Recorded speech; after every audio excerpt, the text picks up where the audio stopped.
Olá, seja bem-vindo a mais um programa do IBC TV, um projeto da Igreja Batista do Cambuí em parceria com o Instituto Alvo. E a gente está aqui mais uma vez para trazer conteúdo que abençoe sua vida, que ajude você nas várias áreas da sua vida pessoal, da sua vida em comunidade.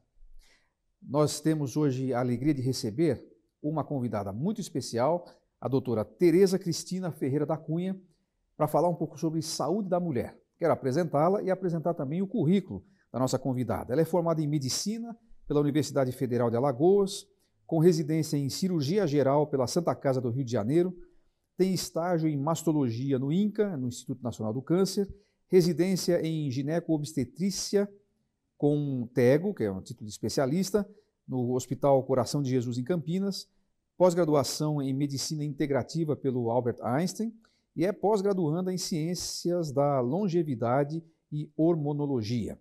E ela também é membro da Igreja Batista do Cambuí. Doutora Tereza, um prazer recebê-la aqui no nosso programa.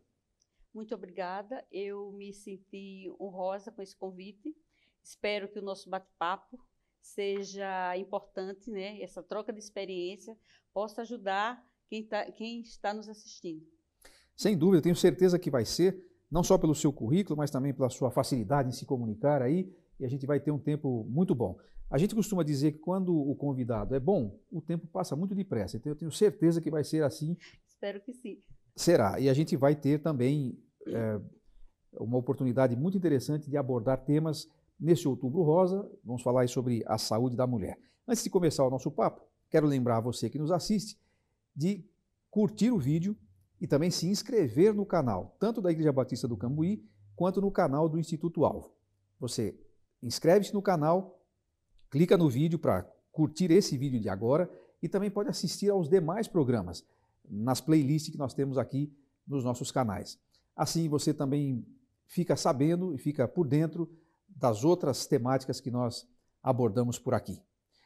Mas, doutora Tereza, Outubro Rosa, como é que funcionam essas campanhas? Quando é que elas começaram? E na sua opinião, se elas funcionam, né, se elas têm uma importância, uma relevância, eu queria que a senhora começasse falando um pouquinho sobre isso, já que a senhora deve ter percebido aqui, nós estamos com um tom todo rosa aqui, o cenário foi especialmente designado para hoje, falaram para eu colocar uma camisa assim mais afim com a temática, né? É importante a gente aproveitar o ensejo do Outubro Rosa para falar sobre tudo isso. Mas sobre as campanhas, de onde surgiu isso e como que elas ajudam nessa questão da prevenção? O surgimento da campanha do Outubro Rosa, né? Ele surgiu nos Estados Unidos, na década de 1990, né, que tinha o intuito de trazer a população, né, no trabalho de conscientização para o tratamento do câncer de mama, né. Então, se escolheu o mês, outubro, né, o Outubro Rosa. No Brasil, essa campanha, né, tem vários objetivos, né. O objetivo principal é a conscientização, informação para a mulher, o que é o câncer de mama e a sua detecção precoce, né? Por exemplo, o que é o câncer de mama? Quais são os sinais e sintomas que as mulheres têm que saber para elas identificar e procurar o atendimento médico? Primeiro, quais são os sinais e sintomas que são mais comuns? Câncer de mama é a mama, né? A mulher vê a mama. Quais são esses sinais? Por exemplo, uma tumoração, né? Que ela palpe um tumor duro, né, aderido, que ela não consiga movimentar, que antes não tinha. A pele pode ficar um pouco avermelhada, demasiada, é como se um aspecto chamado casca de laranja. O mamilo tá deformidade. Que deformidade? Uma retração, que o mamilo entrar, que antes não era entrar, né? Uma lesão no mamilo, uma coceira que não tinha antes. Né? Os nódulos que podem aparecer tanto na axila como no braço, no mamilo tem uma descarga, né? Uma descarga de sangue ou outra secreção. Isso são sinais que não podemos dizer que são precoces, mas são sinais que fazem com que a mulher corra a um posto de saúde, ao atendimento médico para ser investigado. Nem sempre esses sinais são diagnósticos de câncer, né? Eles podem não ser sinais de câncer, mas na maioria das vezes esses sinais eles cursam com o câncer. Então, a gente vai falar um pouquinho mais sobre esse assunto, mas voltando especificamente na questão das campanhas, né? Essas campanhas, elas têm ajudado as mulheres a se conscientizar da importância de fazer o autoexame, o diagnóstico precoce e tal. De que forma elas ajudam para combater esse problema? A forma principal das campanhas é a informação, né? A informação, a gente fala na informação não nas mulheres que moram num local, em cidades grandes, em centros, que esse acesso à informação, esse atendimento à informação é acessível, né? É de fácil. É nessa campanha, além da informação para todas as mulheres que estando nas mídias sociais, você sem querer você ouve, né? Você não procura, a coisa vem para você, e é uma forma de lidar, além da informação, a mulher ter acesso às pessoas que estão doentes, que passaram por isso, que elas estão sendo tratadas, como essa rede de apoio, o que está se fazendo. E nessas campanhas, as mulheres têm informação que o câncer, o diagnóstico de câncer não é a sentença de morte, né? E, por outro lado, essas campanhas, eles fazem campanhas, recebem mamógrafos, né? Esses mamógrafos vão para lugares que não tem, né? Não tem. E o mamógrafo é um exame chamado rastreador, né? Ele faz o rastreamento, é chamado rastreamento diagnóstico, que é através do mamógrafo que se faz a detecção do câncer. O que é esse diagnóstico de rastreamento? É o diagnóstico quando você vai fazer e não tem nenhum sintomas. Aí na mamografia se aproveita para as mulheres que nunca fizeram, é uma oportunidade para fazer. E nesse mês são intensificadas as possibilidades. São intensificadas, né? Assim, são abertas, a fila de espera é resolvida. As pessoas que nem queriam, que nem achavam que ia demorar, que era muito difícil, têm o acesso, né? Mas, por outro lado, temos a campanha, né? A campanha da informação, da prevenção do câncer de mama, do estímulo do autoexame. Tem um fator que é negativo e preocupante. Qual é? Não é só a mamografia, a mamografia em si só para a detecção.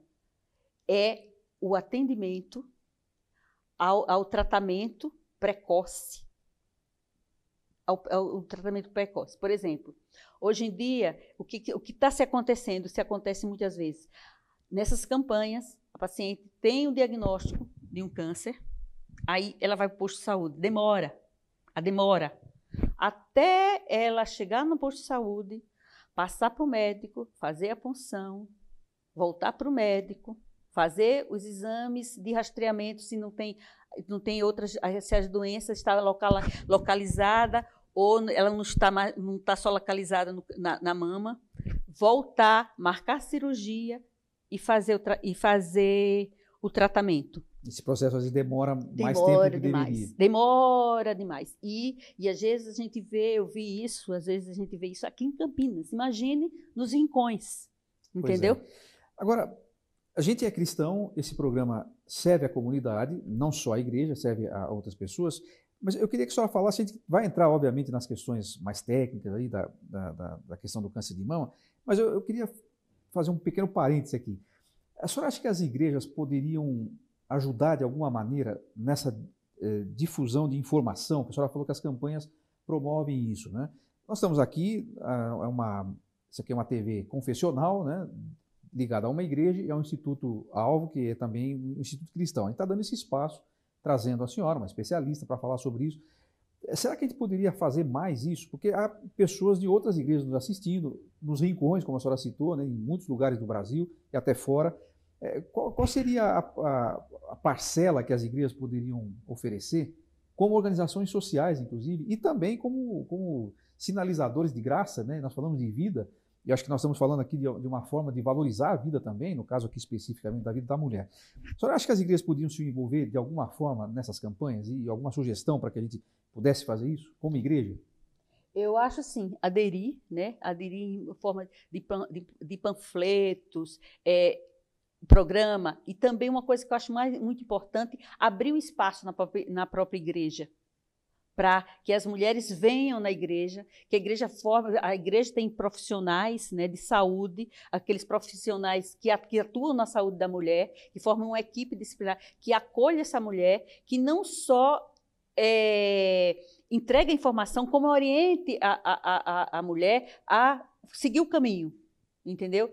Isso é uma forma mais efetiva. E o ideal é que seria não só na campanha, né, de outubro, mas ao longo do ano. Né? Mas como se isso não é possível, mas nessa campanha a igreja abrir espaços para que a paciente, a mulher, chegue na igreja.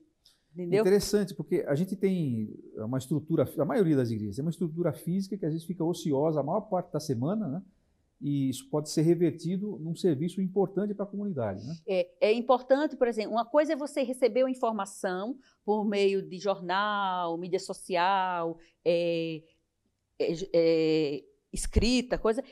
É uma coisa, mas outra coisa é a informação de um grupo, dela se sentir acolhida, né? De ela se sentir apoiada, de uma informação que ela tenha confiança.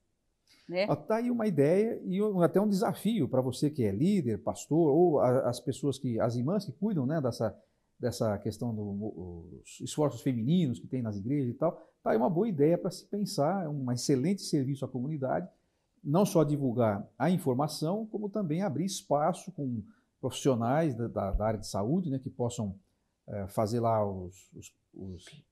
dar informação e informar os cuidados de saúde de uma maneira geral, né? Como é que ela deve fazer o autocuidado, a saúde não baseada na doença do câncer de mama, mas como ela pode evitar, como ela pode prevenir esse câncer de mama, né? Muito bom. Agora, voltando a falar aí sobre a questão em si, né? A questão do câncer de mama, só tem aí os números no Brasil dessa doença, eles são alarmantes, estão melhorando? Como é que está a situação das estatísticas? Os números no Brasil, eles estão cada vez estão aumentando, como está aumentando no mundo todo. Aí a gente pergunta, é a detecção precoce ou as pessoas estão adoecendo mais? Eu acho que é a mistura das duas coisas, né? Está tendo mais exames, mais detecção. E as mulheres estão adoecendo. Normalmente, o câncer de mama, ele se dava a partir dos 50 anos. A gente pensava em câncer de mama na mulher, ou outros cânceres, assim, acima dos 50 anos, depois da menopausa, que era a história natural da doença, né? Que à medida que nós vamos envelhecendo, as células vão envelhecendo, e a proporção de ficarmos doentes é maior do que no paciente jovem. Só que hoje o índice de mulheres jovens está sendo muito alto. O que é que está acontecendo?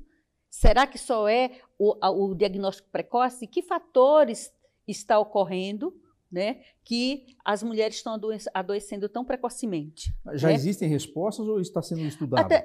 Existem estudos e temos respostas. Por quê? O câncer de mama, o câncer de mama não é uma doença com a causa única, né? Tem os fatores genéticos, né? Os fatores genéticos, e tem os fatores ambientais que proporcionam o causar da doença, a condição da doença. E esses fatores ambientais de estilo de vida, de comportamentos, eles são fatores maiores do que a própria genética. Então, o próprio estilo de vida, alimentação... O estilo de vida, alimentação, como que você vê a vida, isso influencia no aparecimento do câncer. Então, talvez isso explique por que mulheres mais jovens estão adoecendo. Está adoecendo. Tá? Essa é uma informação importante, né? Depois a gente vai falar no próximo bloco exatamente sobre isso, né? Eu vi que a senhora está estudando ainda, né? Está pós-graduando aí, né? Na questão de longevidade e imunologia. Depois que você só falasse um pouquinho sobre isso, especificamente voltado para a questão da mulher, porque isso tem muito a ver com a prevenção até, né? A prevenção e o tratamento precoce, né? Hoje em dia, a nossa medicina é focada no tratamento da doença, do sintoma, entendeu? Só que a prevenção e a promoção de saúde está chegando no segundo plano. Né? Teria que inverter o processo. Inverter. Aí, né? Por isso, tipo assim, quando eu me formei, o acesso à saúde, o acesso medicamentoso e diagnósticos eram muito pequenos. Quando eu me formei, eu fui ver um tomógrafo na Santa Casa do Rio de Janeiro. Eu saí e não sabia o que era um tomógrafo. Hoje em dia, a evolução da medicina em matérias de acurácia da detecção, do tratamento de doenças agudas está enorme. E os recursos, né, são milhões e bilhões de dólares. É muito né? investimento no muito tratamento. Tanto para o tratamento, para pouco resultados, que eu acho. Né? O problema não é tratar. O investimento que tinha era para ter, inclusive, até mais resultado. Então. E isso é importante no país nosso que é pobre. Aliás, entre aspas, né? É um país onde os recursos para a saúde são poucos e são mal gerenciados. Então, aí a importância que ainda aumenta na questão da prevenção, do estilo de vida e tal. Da prevenção, do né? estilo de vida e tudo. Agora, a senhora estava falando em diagnóstico precoce, né? Quanto que esse diagnóstico precoce, identificar a doença o mais cedo possível? É essa que é a ideia do diagnóstico precoce? O diagnóstico precoce é para... O que é o diagnóstico precoce? É detectar a doença nos estágios iniciais da doença. Porque esse estágio inicial da doença vai determinar o tipo de tratamento e a sobrevida da paciente. Por isso que quando a gente pensa no diagnóstico, tem que ser junto com o tratamento eficaz. Identificou que está doente, tem que começar imediatamente a tratar. Porque o câncer é diferente. Por exemplo, se eu tenho hipertensão, né? Eu vou no pronto-socorro, você está hipertensa. Eu vou no hospital, eu procuro posto de saúde, aí não tem médico, aí eu demoro 1, 2, 3 meses, depois eu volto. Aí um dia, né? Normalmente daqui 6 meses, 1 ano, não fiz tratamento. Pode acontecer alguma coisa? Pode. Também não pode acontecer nada. Quando eu for, vou começar o tratamento. Mas no câncer, isso em alguns meses pode ser fazer toda a diferença. Faz toda a diferença. Faz toda a diferença. Agora, a questão da mulher que faz o autoexame, né? Isso é muito falado também aí nas campanhas e tal, né? A partir de que idade que a adolescente deve começar a fazer o autoexame? Vamos começar, já que estamos falando de prevenção, né? A partir de que idade é recomendado ou é necessário que a adolescente faça o autoexame? Tanto um dos objetivos da campanha é a conscientização corporal, né? Quer dizer, estimular o autoexame. Porque tem mulheres que têm vergonha, elas não se tocam, né? Não conhecem o seu próprio corpo. Não conhecem o seu próprio corpo. Na adolescência, é logo depois da menstruação. Normalmente, quando você menstrua, né? Às vezes, aí por outro lado, as adolescentes estão menstruando muito precocemente, 10, 11 anos, quando o ideal seria depois dos 12. Isso também tem a ver com estilo de vida e tudo? Tem isso a ver com os fatores para o câncer de mama, que é a menarca antes dos 12 anos, a menopausa depois dos 55, você engravidar depois dos 30, você não ter filhos, não amamentar, entendeu? Tudo isso são fatores que podem potencializar ou tornar o aparecimento do câncer, entendeu? Propiciar o aparecimento do câncer. Numa fase mais precoce, por exemplo, entendeu? Então, as mamães que têm as suas filhas, elas devem orientar as filhas que a partir começou a menstruação, já começa a ensinar sobre isso para as meninas. Eu digo mais ou menos depois uns 14, 15 anos, se tiver normal. Assim. A partir dos 15 anos, quando ela começa a ter uma consciência corporal, ela começa a estar madura, entendeu? Mais emocionalmente madura, não só o corpo, porque o corpo do adolescente ele amadurece primeiro do que as emoções. Então, o corpo fica apto, né, para desenvolvimento de funções, só que a mente está fora. Está fora ainda. Está desincronizado. Está desincronizado. Muito bom. Olha, eu falei que ia acontecer isso. Papo bom, passa rápido o tempo e nós estamos encerrando o nosso primeiro bloco do nosso programa. Fique ligado, daqui a pouco vamos ter mais orientações e essa conversa agradável aqui com a doutora Tereza. E a gente vai para o intervalo. Volta já.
Estamos de volta no nosso IBC TV, hoje focando no Outubro Rosa e recebendo a doutora Tereza Cristina Ferreira da Cunha, que está falando sobre esse assunto. A gente terminou o primeiro bloco falando sobre a questão do exame para identificação precoce e tal, e só estava falando da importância da adolescente, assim que começar a menstruar, já começar a ser orientada pela mãe, a questão de fazer o autoexame e tal, né? Agora, tem aí uma informação, né? Queria que você dissesse se é mito ou se é verdade, de que a amamentação pode reduzir ou até atrasar a possibilidade de desenvolvimento de câncer de mama. Isso é verdade? É mito? O que tem de verdade nessa informação? É mito por dois motivos. Primeiro, a amamentação é bom para o bebê, né? Que tem trabalhos e tem experiência clínica que os bebês amamentados, né, no mínimo 6 meses ou até 2 anos, eles controlam o peso e evitam a obesidade. E também tem a proteção para a mulher. Primeiro, são duas proteções. Na amamentação, quanto mais tempo você deixa amamenta, a sua mama está quieta do estímulo hormonal do estrogênio. Então, a mama não recebe o estímulo hormonal de multiplicação, de formação. Enquanto ela não recebe, a própria amamentação, ela faz como se fosse uma varredura, uma limpeza celular.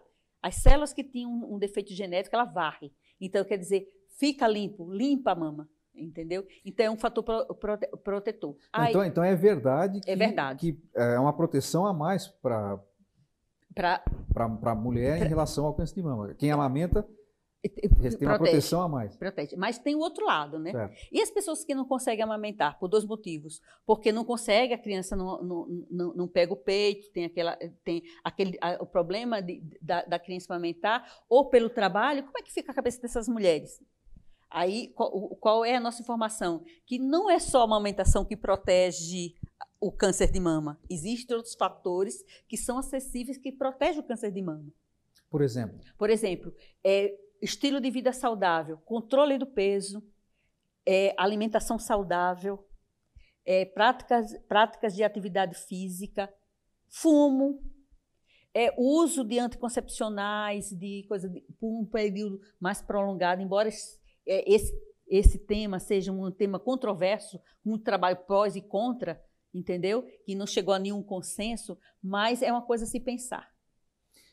Agora, além da questão dos exames em relação ao câncer de mama, pode parecer, assim, para alguns que nos assistem, pode parecer uma coisa muito óbvia, mas vamos falar desse assunto, mas eu acho que é importante, porque, como a senhora falou, a informação é tudo, né, para a gente poder se prevenir de algumas coisas. Além da questão dos cuidados aí com o câncer de mama, quais são os principais cuidados que uma mulher deve tomar em relação à sua saúde, à saúde da mulher? Que outros cuidados, não em relação ao estilo de vida, mas em relação a prevenções, a exames?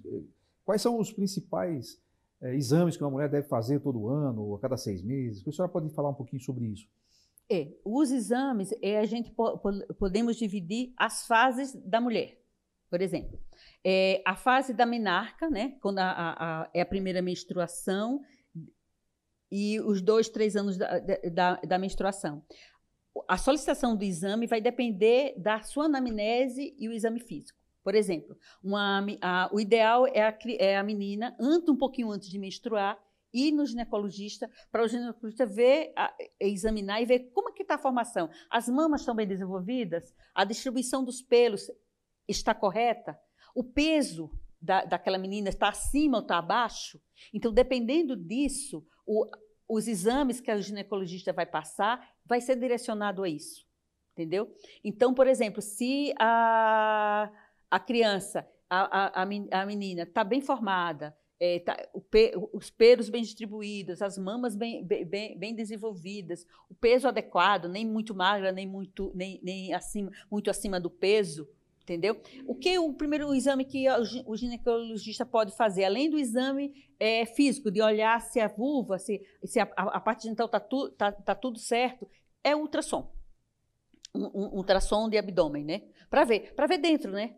A morfologia, se os ovários estão bem desenvolvidos, se não há cistos, que não é não é comum, mas pode haver. Qual é o tamanho desse útero, se esse útero está no tamanho adequado? Isso é como se fosse uma base. Então, isso seria a primeira ida, digamos assim, já um pouquinho antes da primeira menstruação. Da menstruação. Aí, a segunda ida é o depois da menstruação. Porque o depois da menstruação, não precisa ser eu menstruei hoje e vou amanhã. Não. Nos primeiros anos. Por quê? Porque quando a menina menstrua, aí exige um tempo de maturação do eixo endócrino, né? Hipotálamo, hipofisário e ovário, que é um tempo de se ajustar. Ela evolui tipo assim, com um atraso da menstruação, uma menstruação um pouco com sangramento maior, há um espaço entre uma menstruação e outra, que isso em torno de 1 ano, 2 anos se ajusta. Entendeu? É um período que é só expectante, né? Que você já tem um ultrassom que está normal, então ver o que está acontecendo é um período de ajustes. Agora, mesmo pensando nas pessoas que talvez não tenham acesso a um plano de saúde ou alguma coisa assim, no sistema público de saúde, é possível fazer todos esses exames, essas visitas periódicas, como a senhora está sugerindo? É possível, mas, por exemplo, o ultrassom não é aquele exame necessário que tem que fazer, entendeu? Por exemplo, o médico, ele examinando clinicamente a paciente, né, a menina, ele pode ver se ela está bem, a parte hormonal, ela está bem. Como? Como é que ele diz que ela está bem? Quando as menstruações são regulares, em torno de 27, 28 dias, ela não tem dor, não tem muito sangramento, né? A gente tem que informar o que é muito sangramento, entendeu? É descer pelas pernas, é usar o absorvente noturno durante o dia, quer dizer, não, tem muito sangramento. Então, quando a paciente não tem dor, os ciclos são regulares e o sangramento é compatível com a coisa, a parte hormonal está funcionando, então não precisa disso. Uhum. Mas é importante ir para fazer o acompanhamento. É importante. Então, assim, aí se a menina menstruou, aí foi no primeiro exame, está tudo bem, quando é que ela deve voltar? Antes de ter a vida sexual. Isso é importante antes do início da sua vida sexual, mas isso é a expectativa, não é a realidade. Quando as meninas vão para o ginecologista, né, vão para o ginecologista, já tem vida sexual, normalmente eles estão com doenças sexualmente transmissíveis, não fazem uma boa orientação dos métodos anticonceptivos. Então seria recomendável que antes da iniciação sexual ela fosse novamente, quer dizer, numa terceira fase aí da sua vida, né? Da sua vida. Isso é o ideal. A realidade dos postos de saúde tem? Poucas. Porque isso também depende da orientação que ela vai receber, como família, religião, etc., né? Vai variar isso aí, e a maioria das pessoas não vão ter um acompanhamento ou uma orientação em relação a isso. Na realidade, o ginecologista ele não dá a orientação se deve ou se não deve, né? Porque isso é pessoal, é religioso, é familiar, coisa. É tipo assim, o que ela decidir, como que ela deve se proteger. Sim. Mas eu me referi não à orientação que ele desse, mas eu disse que a questão da iniciação sexual, ela depende, em muitos sentidos, se, né, ela tem essa orientação de, por exemplo, se a pessoa é cristã, ela vai receber a orientação de que a vida sexual dela deve começar depois do casamento. Mas nem todo mundo vai seguir isso, né? Então, às vezes não dá para fazer antes porque a pessoa não sabe o que está acontecendo. Às vezes a mãe, os pais não sabem o que está acontecendo com a vida da menina. Quando chega, a coisa aconteceu. Já aconteceu, né? Entendeu? Agora depois, aí vem uma outra fase, né? E aí entra a fase adulta, digamos. A fase adulta, que a gente chama menarque, né? É aquela fase reprodutiva, que a menarque vai até a chamada perimenopausa. Quais são as doenças? Então, quando nesse menarque se faz supor que a paciente já tem vida sexual, né? Então, quais são os exames que ela tem vida sexual? O exame anual de prevenção contra o câncer uterino, Papa Nicolau, entendeu? A orientação do uso de preservativo, tá? Para evitar as doenças sexualmente transmissíveis.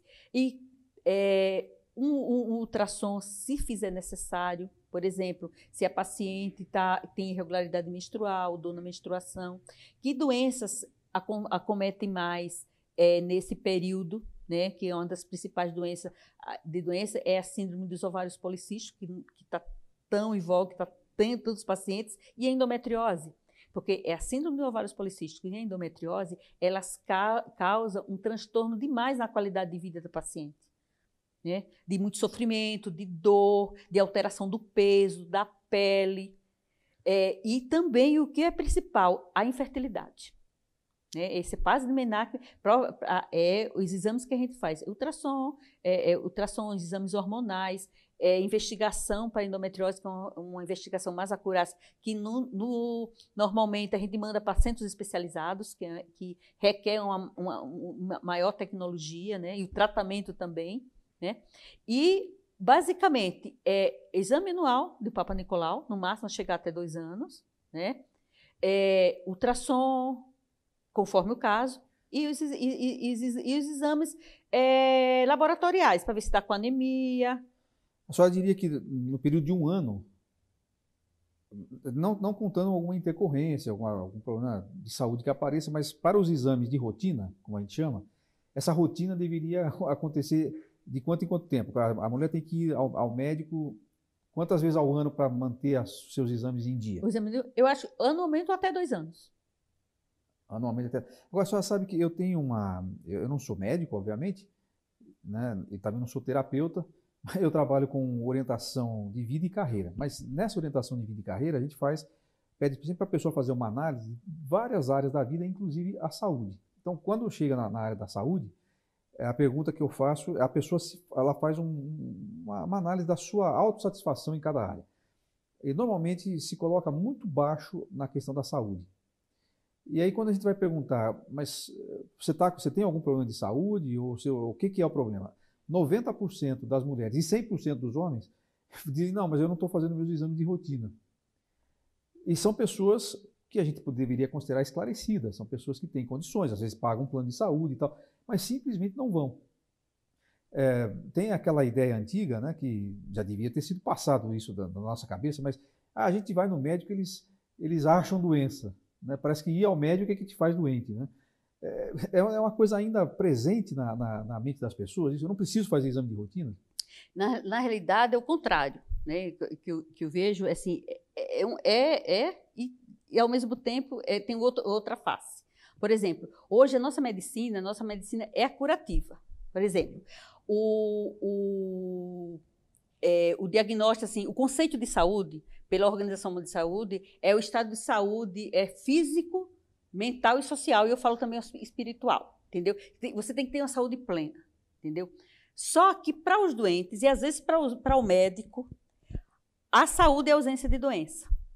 Só que, quando vai se manifestar a doença, a instalação do adoecimento já tem anos atrás. Hoje, fui médico, eu estou diabética. Ou não, descobriu hoje. Só que o paciente pensa que descobriu hoje, não, mas ele está doente atrás. Pode ser que descobriu hoje, mas já estava desenvolvendo ali consequentemente. Então, tem aquela coisa assim, o paciente, o médico está insatisfeito e o paciente está insatisfeito com a saúde. Por exemplo, eu tenho uma dor no estômago, a maioria, né? Vou procurar o quê? O gastro. Nós estamos divididas. Tem o gastro, tem o oftalmo. Se eu tenho um problema de coluna, é o ortopedista. Se eu tenho um problema de joelho, de tireoide, é o endócrino. Então, são 5 médicos que veem uma parte, mas eles não se conversam. Então, quando, por exemplo, você tem uma dor no estômago, você vai para o especialista. Ou, no mínimo, vai para o clínico encaminhar para o especialista. Aí, o especialista vai, estou com dor, no coisa. Aí, o que faz? Você sai com uma receita de omeprazol, né? Você tem que sair. Se o médico diz, não, você tem que mudar o seu estilo de vida, você tem que fazer... Não.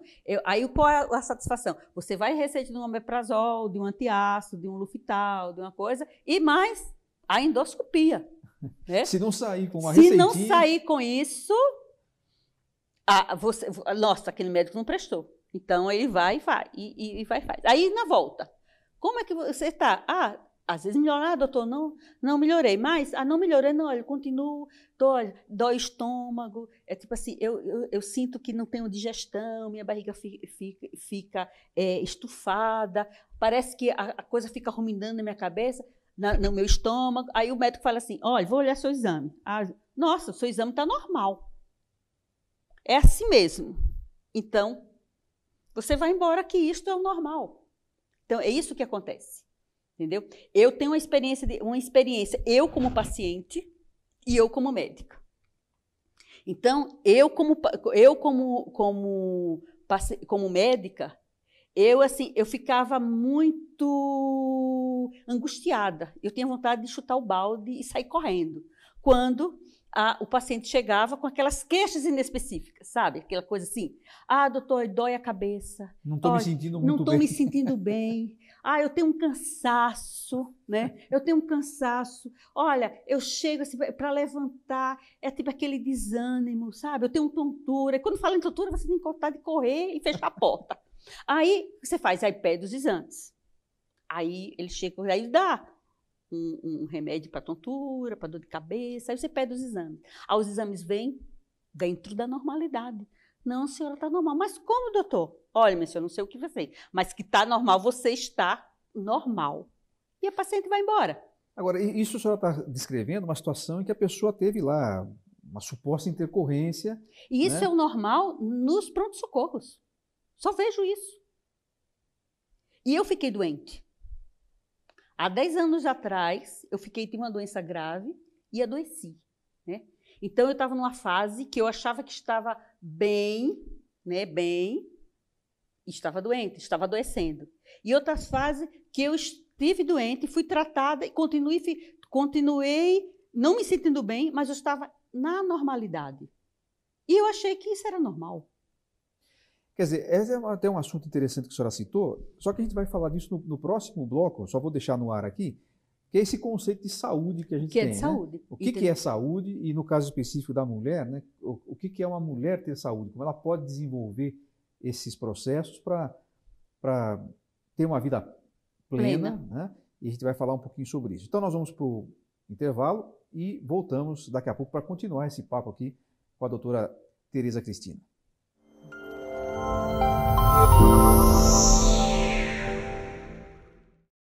O Instituto Alvo é um ministério interdenominacional, com foco na formação ministerial e pessoal. Nós auxiliamos pessoas e igrejas a identificarem seus dons e talentos e a aprenderem a usá-los de forma eficiente para o seu crescimento. Nossa visão é desenvolver pessoas integralmente, porque a gente acredita que a vida é uma só, ela tem uma integralidade. No Alvo, a gente não divide a vida em material e espiritual, porque para um cristão é tudo uma coisa só. Por isso, desenvolvemos um currículo variado e prático para ajudar você a encontrar seu lugar no corpo de Cristo, como também na vida profissional e na sociedade. Nosso portfólio compreende 6 módulos com opção de cursos presenciais e online. Temos também uma linha completa de material para evangelismo, discipulado e estudo bíblico.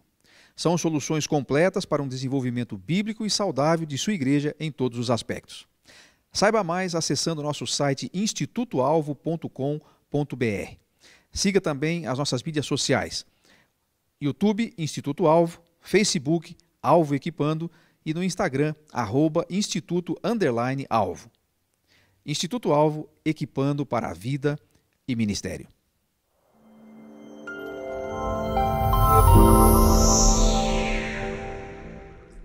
Estamos de volta para o nosso último bloco do programa sobre saúde da mulher neste Outubro Rosa, com a presença da doutora Tereza Cristina, que está falando um pouquinho sobre prevenção, sobre câncer de mama e outras questões envolvendo a saúde da mulher. Só deu orientações aí bem práticas, né?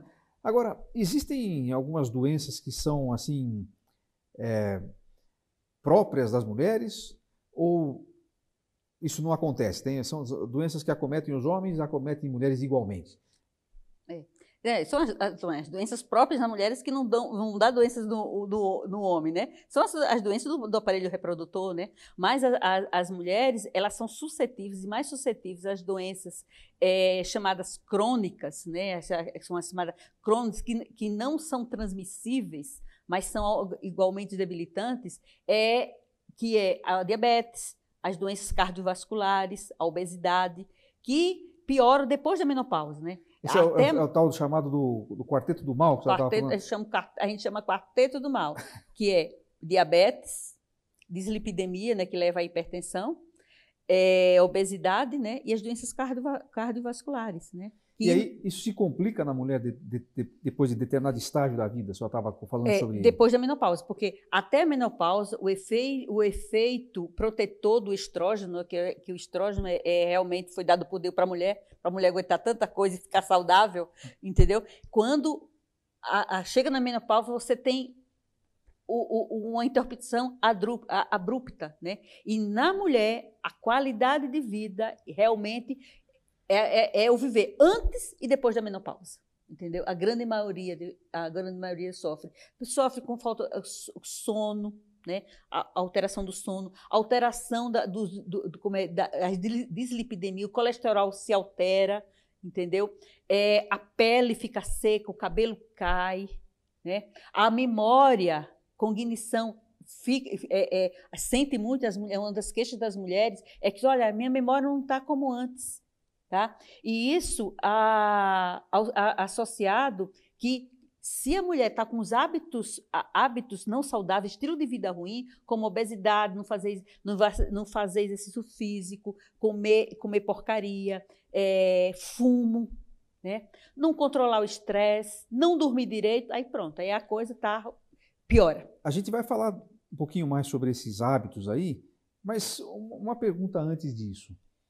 Existe uma preocupação, não sei se a senhora considera normal ou exagerada, eu queria ouvir sua opinião sobre isso, com a estética feminina, né? A indústria aí da cirurgia plástica e tal, né? Inclusive as clandestinas, que está virando um negócio absurdo, né?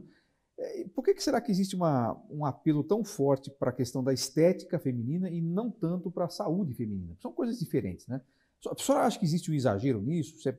Por que existe? E qual é a sua opinião sobre isso? Existe mesmo? Ou eu estou olhando isso aqui com um olhar meio masculino assim e talvez estou exagerando?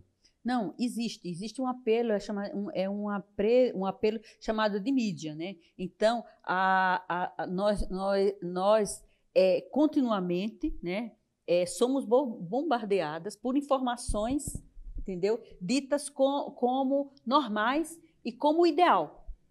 Entendeu? A beleza ideal. A beleza ideal. Então, é uma beleza ideal, entendeu?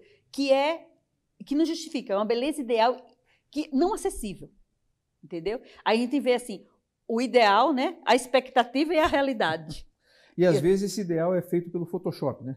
O Photoshop, então, tipo assim, nós medimos a saúde, a beleza pela mídia social, entendeu? Aquela blogueira ou aquela atriz que termina o parto um mês depois está esplendorosa, entendeu? E para nós mortais está acabada, a gente não dorme. Entendeu? Como que acontece? Então, isso traz uma imagem que aquilo é o certo e não é o normal. E para nós é o anormal, a gente está doente, está fazendo uma coisa que é o contrário. Então, a mídia distorce, né, o que é real, né, o que é acessível. E tem também um aspecto nessa questão da estética, a senhora estava falando, por exemplo, da questão da obesidade e problemas de saúde, né? E aí a pessoa, às vezes, quer resolver isso, ao invés de trocar os hábitos, de melhorar a alimentação, quer logo fazer uma cirurgia para resolver, porque ela não quer mudar o seu jeito de viver, né? Entendeu? Do aqui e agora, né? Nós estamos assim, aqui e agora. Quando a gente fica doente, quando a gente aumenta o peso, não foi de uma hora para outra, é de anos que vai dando os sinais. Então, a gente quer perder peso, principalmente hoje em dia, a perda do peso, né, quer ser imediata. O que a pessoa faz? O que é mais fácil? É fazer a cirurgia bariátrica, só que você não sabe, não fala para você as complicações da cirurgia bariátrica. Os riscos que tudo isso envolve. Os riscos e como você fica com a cirurgia bariátrica. O que você fica? Porque quando a cirurgia bariátrica, que na maioria dos casos, embora tenha todo o preparo psicológico, o paciente quer fazer a cirurgia bariátrica. Só que a cirurgia bariátrica não vai mudar a mente dele, que ele ficou gordo. entendeu? Não vai mudar os hábitos, ele continua com os mesmos hábitos. A maioria que eu vejo da cirurgia bariátrica, poucas pessoas que eu conheço que a cirurgia bariátrica foi um up na vida, mudou o estilo de vida, entendeu? Se tornou atleta, ela mudou os hábitos alimentares, tudo. A grande maioria volta a engordar, uma outra parte não engorda, mas fica desnutrido grave, cabelo cai, tem que tomar medicação injetável de vitaminas para sempre. Quer dizer, ela investiu na estética e não investiu na saúde. E não investiu na saúde. Então, isso é uma coisa que eu sei que a senhora, é um tema que a senhora gosta, inclusive porque a sua pós é nessa área, né? Uhum. Nessa área eu vou chamar assim, de uma forma leiga, de envelhecer bem, né? Envelhecer bem com saúde, Com saúde. saudavelmente. Eu estava ouvindo uma entrevista esses dias da Marisa Tavares, ela foi diretora da CBN, ela trabalha também essa linha. Ela falou uma coisa interessante, não é dela essa frase, mas aquela ideia de que a gente começa a envelhecer quando nasce, porque a gente vai, até por causa do pecado isso, né? A nossa tendência é ir deteriorando, o fato é que a gente vai morrendo aos poucos, mas isso não significa que a gente tem que viver como um caco até o fim da vida, porque isso tem muito a ver com as opções que a gente faz. Eu queria que a senhora, inclusive, discorresse um pouquinho sobre isso. De que maneira aquilo que a gente planta, né, aquilo que a gente semeia, enquanto a gente está dizendo que está com saúde, vai refletir lá na frente. Essa é a área de estudo que a senhora está desenvolvendo, sim, né? São as opções, é o estilo de vida. Por exemplo, aí o que a gente fala é sobre a idade cronológica e a idade biológica. Entendeu? Aí, assim, como é que a gente deve saber? Assim, tem pessoas que você olha assim, tem uns 60 anos. Assim, nossa, como está nova, parece 35, né? É uma paciente que ela tem uma idade biológica mais nova, com a idade cronológica, e a idade cronológica não bate. Tem outras pessoas, eu peguei um paciente que ele disse, mas qual é a idade dele? Eu disse, olha, é bem velho, deve ter mais de 80. Eu disse, deve ter mais de 80. Quando eu olhei, ele tinha 62. Eu achava que de 85 para cima. Ele tinha só 62. Mas qual é a diferença? Qual é a diferença? É a genética, né? Mas, às vezes, você tem uma genética para longevidade saudável, você tem uma genética boa, e seus hábitos alimentares, seu estilo de vida, a sua genética não vai lhe ajudar. Não ajudou. Não ajudou. E ao contrário, às vezes você tem, se você fizer um exame de DNA, você está perdido. Entendeu? Você tem doenças para tudo. Aí, só que você tem hábitos alimentares, entendeu? Que tem comportamentos saudáveis, entendeu? Que isso modifica. Não atua. Ou quando vai acontecer, está numa fase lento, é leve e numa fase muito mais longa. Então, deixa eu ver se eu entendi. Existem predisposições genéticas, até para doenças ou não e tal, mas até isso a gente pode reverter, ou pelo menos minimizar com um estilo de vida totalmente saudável. E o contrário também é verdade. Eu posso ter uma genética boa, digamos assim, mas se eu tenho hábitos ruins, eu vou prejudicar minha... Sua genética não vai lhe auxiliar muito, não. Não adiantou para nada. Não vai adiantar. A senhora sabe que a minha personal, no tempo que eu fazia, né? Um abraço para a Lilinha, a melhor educadora física do Brasil. Pode ter, eu sempre falo, pode ter alguém parecido com ela, mas melhor que ela não tem. Mas ela me falava uma coisa sempre, olha, você tem memória muscular. Uhum. Então você fazia muito exercício quando era menino, andava de bicicleta e tal. Então você tem uma memória muscular. Aí eu falei para ela, olha, eu não sei, mas eu acho que a minha memória muscular tem Alzheimer, porque quando eu começo a correr depois de ficar uma semana parado, eu não consigo mais, viu? A minha memória muscular acho que não está adiantando muito. Mas o fato é que se a gente começar... E até é uma pergunta, né? Estou pressupondo aqui, mas eu queria que a senhora respondesse. Suponha que uma pessoa nunca deu atenção para isso. Ela comeu mal a vida inteira, não fez exercício físico, e aí ela escuta a senhora falando isso hoje, e ela tem 50 anos ou mais, é os 50 a mais, né? Dá tempo ainda de estabelecer uma rotina saudável para envelhecer com qualidade? O que a senhora diz? Com certeza, com certeza. Por isso a medicina integrativa ela atua na prevenção, né? E na promoção da capacidade inata, de recuperação dessa capacidade inata do que a gente tem para a saúde. né? E ela também atua naqueles pacientes que estão gravemente enfermos, têm uma qualidade de vida, entendeu? Então, não existe tempo, já passou meu tempo, não. E recupera, e você vê que o nosso organismo tem uma capacidade de recuperação admirável, admirável. Então, mesmo que a pessoa tenha mais de 50 anos, ela pode, por exemplo, procurar um nutricionista e fazer uma reeducação alimentar, por exemplo? Pode. E isso vai, mesmo que ela começou tarde, vai com apresentar certeza. resultado. Vamos dizer, porque, na realidade, a reeducação alimentar tem que estar associada à mudança do estilo de vida. Por exemplo, hoje em dia, vou procurar um nutricionista. Então, tem aquela assim, dieta engorda. Porque quem vive de dieta? O gordo, a pessoa que é obesa. Sempre vive de dieta. Entendeu? Quer dizer que a dieta não vai resolver o problema. Não vai resolver, porque tem que ter uma mudança. Então, a gente quer resultados rápidos. É tudo instantâneo, né? É tudo instantâneo. Por exemplo, aí tem que começar devagar. Você tem que pensar que aquela mudança vai ser para sempre. Então, por isso que eu falo assim, tira o doce. Imagina, vai tirar o doce. Você consegue tirar o doce para sempre? Para sempre, não. Mas tem mecanismo de você de reduzir. Então, entendeu? Porque não adianta você só vai tirar o doce, vai fazer isso, você vai fazer exercício todo dia, você vai fazer coisa. Não, você tem que ir aos poucos. Por isso, se você disser, tirar o doce, você tira uma semana, mas depois a parte do cérebro vai forçar você a e quando comer. Ela volta... E quando volta e quer, você vai comer como se não houvesse amanhã. Entendeu? Então, o que você pode minimizar? Reduzir o doce. Reduzir o que se torna mais eficiente. Você começar a desensibilizar o doce. Por exemplo, começar a comer alimentos menos doces. Entendeu? Por exemplo, se você botava 4 colheres de açúcar no café, comece a tomar 3, 2, 1.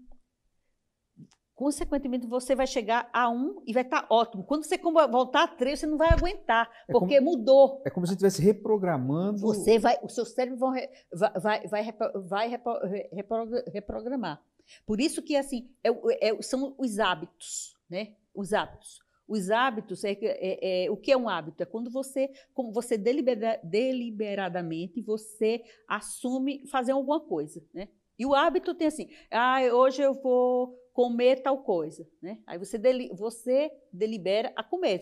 Hoje eu vou comer o docinho, aquele docinho depois do almoço, né? Aí aí você vai, todo dia você vai fazendo isso. Por quê? Porque ele dá uma sensação de bem, que bom é o doce, né? Aí, isso se você fazendo, vai se tornar um hábito. Você nem pensa, mas eu vou comer um doce. Você já pega o doce e já come. Agora, nós estamos falando aqui sobre a saúde da mulher, mas isso que a senhora está falando se aplica a todo mundo, né? Se aplica a todo mundo. É uma questão de realmente incorporar hábitos. De incorporar. Então, assim, os hábitos, como incorporar? O que de manter a prática? A mudança dos hábitos, né? É formar novos hábitos. Porque quando a gente tem um hábito ruim, o cérebro ele não reconhece que é ruim ou mal, né?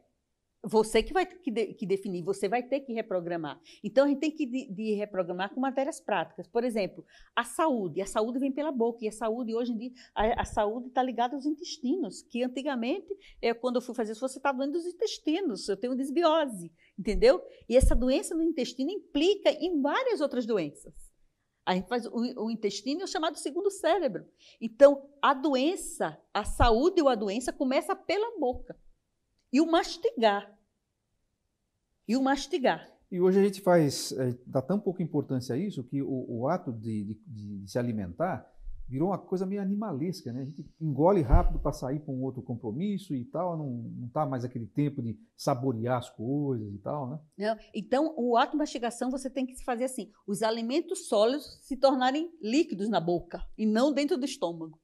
Entendeu? Quanto menos tempo você demora para mastigar, mais tempo ele vai ficar aqui no seu estômago. E como a gente não tem a mente alerta de você sentar, olhar a comida, você come rápido, e ainda tem fome e você vai comendo mais ainda. Quer dizer, você come excessivamente. Imagina o seu estômago encher, você sair empanturrado. Coitado, dá um trabalho para ele, né?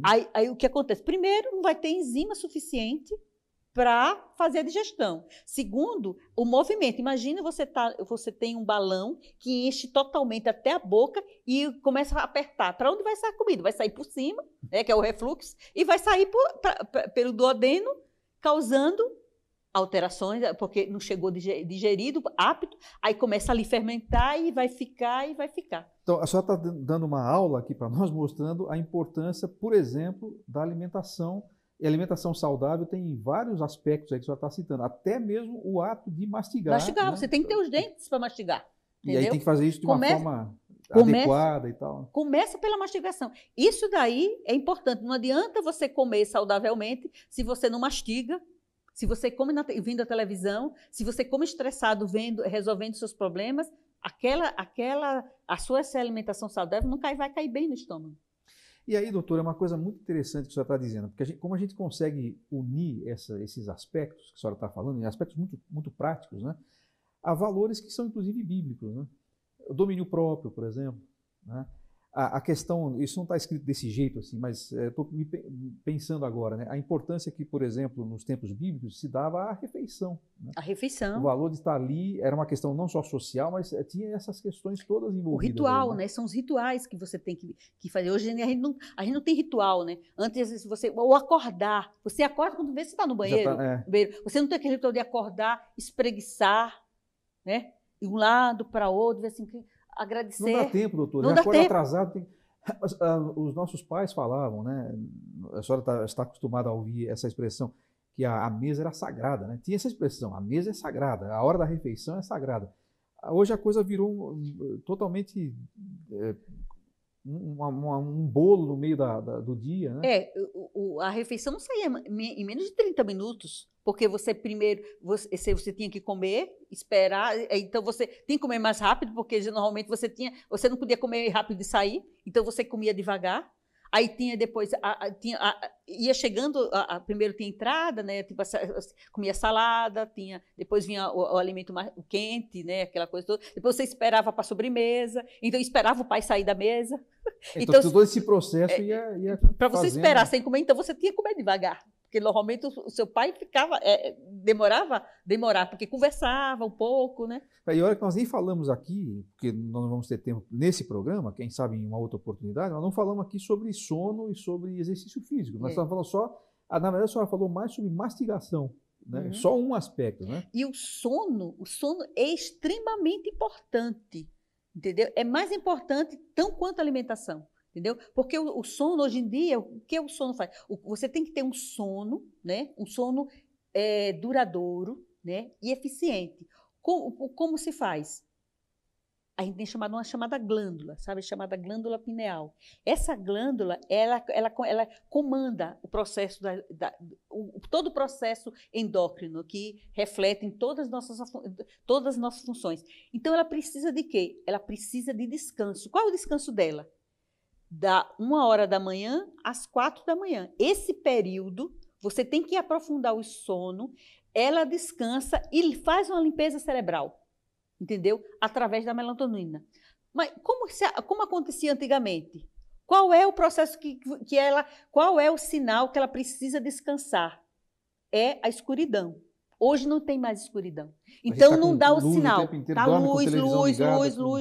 Como é que ela vai descansar? Que horas as pessoas começam a dormir? Meia-noite. Não dá tempo o sono entrar na parte de superficialização, de aprofundamento para ela trabalhar. E isso vai gerar descompassos imensos na vida da gente, né? E ela é o que é? Ela é chamada a glândula do envelhecimento. Por isso, quando antigamente dizia, ele está envelhecido por quê? Porque dormia pouco. Hoje não. Perdeu isso. O jovem está dormindo pouco, ele está envelhecendo mais rápido, o sono.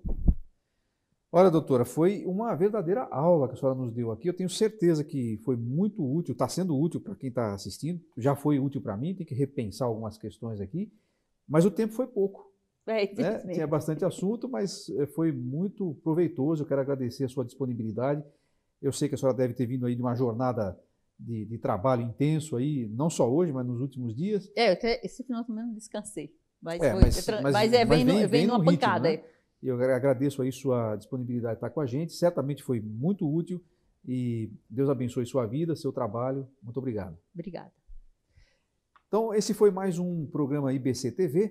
Curta o vídeo, compartilhe isso com suas amigas, especialmente suas amigas, neste Outubro Rosa. Também a nossa forma de homenagear as mulheres através deste programa, trazendo informação que é importante, pertinente para você. Inscreva-se no canal da IBC, Igreja Batista do Cambuí, e também no canal do Instituto Alvo, e continue com a gente. Até a próxima. Tchau.